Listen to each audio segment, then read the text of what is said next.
One day in 2020, there were rumors that the Senate wanted to amend the requirements for the office of president to raise the minimum qualification. And Atiku had felt that he was the target of that process. And so he had reached out to me frantically via email. In that email, he said that beyond the Senate, his children were also pressuring him, his family basically were pressuring him to run for office, and as such wanted him to acquire by any means necessary a higher certificate that would make him eligible to run for office. And so he wanted me to help him secure admission to any Nigerian polytechnic where he could purchase such a certificate without scrutiny. I secured admissions for him at Federal Polytechnic Ida and Durban Polytechnic in Abuja. He sent money and I paid his fees. But I had advised him that the scrutiny he wanted to avoid was not going to be possible because the ever vigilant DSS were always around these schools investigating, and so there was no way he was going to avoid scrutiny.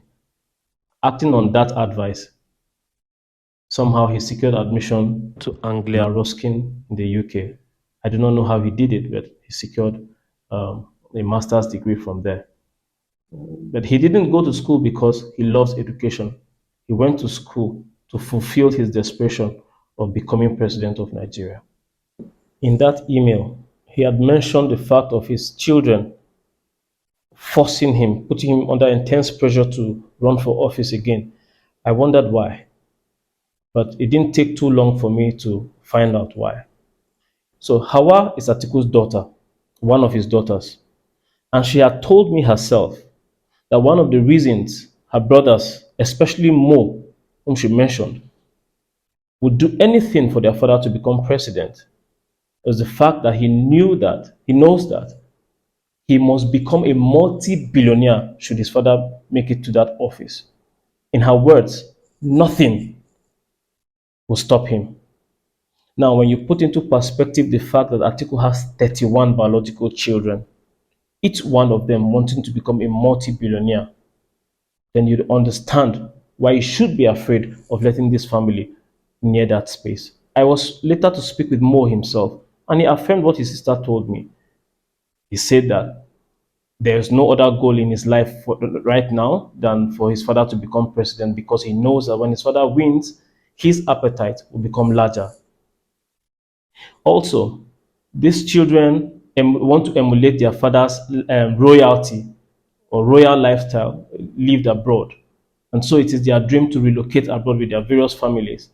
But they feel that the billions they already have, even by the admission of their father, they are living comfortable lives here, that those billions are not yet enough. They need more. And so they need their father to be in office so they can embezzle more money and relocate. Do you know what it will cost you, this country, for 31 children to aim to be multi-billionaires in a country where we are already short of funding for major critical projects? They'll rip Nigeria dry. You can listen to them. You don't have to take my word for it. Who complained big time about Chidoka. He said Chidoka used daddy's money and didn't deliver. In the end, Mo was very bitter. You know one thing with Mo wants daddy to be president because Mo knows that when and if daddy becomes president, he will be a multi-billionaire. Nothing will stop him. So he will bet his everything. The thing is, Adamu is highly ambitious, and so is Muhammad. Adamu is very selfish, and so is Muhammad. Adamu likes money, and so does Muhammad. Just two of them.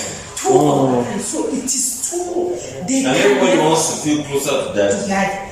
There have been instances where I've been interested in, going for an office maybe or whatever, but for whatever reason, that didn't happen.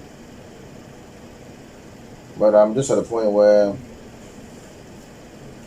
my primary interest is to see Atiku Abubakar become president.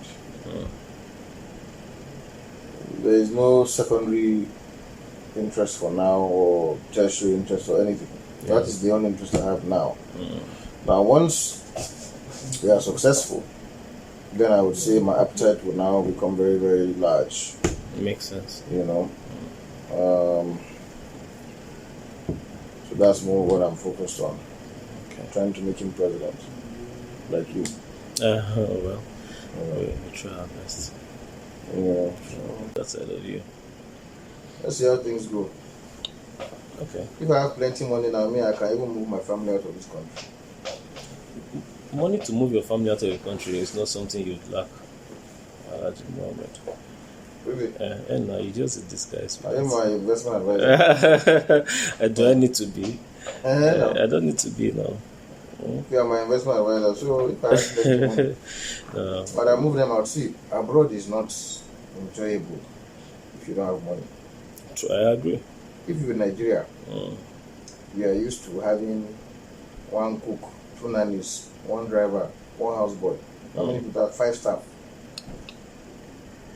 To afford 5 staff abroad, you have to be a multimillionaire. It's not easy. And I'm not a multimillionaire. And I don't want to be living this kind of lifestyle here, and I'm living in Nigeria comfortably. Then now go abroad and be living one kind of life. I can relate. You do have a point. You understand? So, moving is one thing, but moving comfortably to match your current lifestyle is another thing. I agree. So, unless it becomes essential for them to move, I'd rather not move until if God has blessed our hustle, our struggles. How many houses remain for you now? How many houses remain for me? Yes, no. How many houses remain for you? At my young age, you're asking me how many houses remain for me? You and the Oyo State governor. Mike,